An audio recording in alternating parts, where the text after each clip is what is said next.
जरा रुक कीजिए बिहार का, जहां इसी साल चुनाव है लेकिन सियासत में वो करवट ले लिए जिसका जिक्र हम पिछले कई दिनों से सरकार के इस मंच पर करते रहे।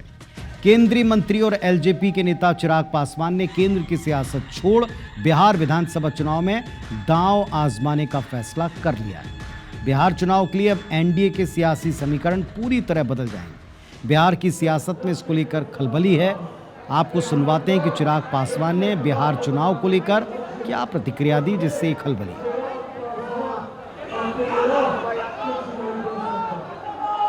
तो हाँ, मैं बिहार से चुनाव लड़ूंगा।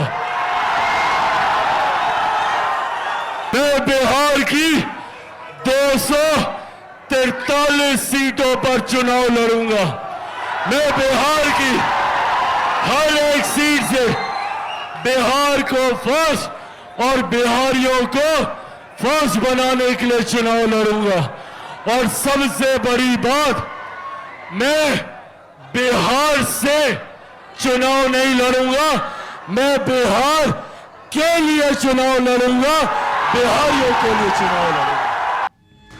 अब सबसे बड़ी बात है कि चिराग पासवान खुद एनडीए का हिस्सा हैं, केंद्र में मंत्री हैं, एनडीए की केंद्र में सरकार है और एनडीए का अपना बना बनाया स्ट्रक्चर है, जहां नीतीश बाबू खुद बार बार याद दिला रहे हैं कि उनसे ऊपर कोई नहीं। लेकिन चिराग पासवान के इस ऐलान पर अब एनडीए के नेता कुछ कह भी नहीं पा रहे।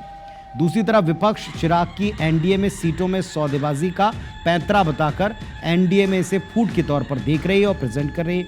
जरा सुनिए क्या रिएक्शन है।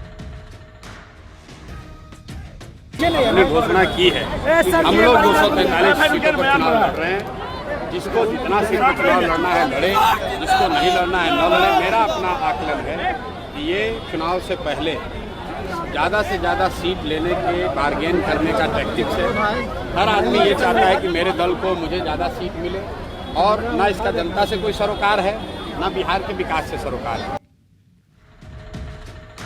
तो आने वाले वक्त में बिहार में बहुत कुछ होने को है। अभी तो ये शुरुआत है, अभी चुनाव का ऐलान भी नहीं हुआ, लेकिन चुनावी तारीखें आते ही जो जुलाई में आ सकती हैं, एक के बाद एक कई सारे परिवर्तन एनडीए में और इंडी गठबंधन दोनों में देखने को मिल सकते हैं, जिसे आप वहाँ महागठबंधन भी कहते हैं।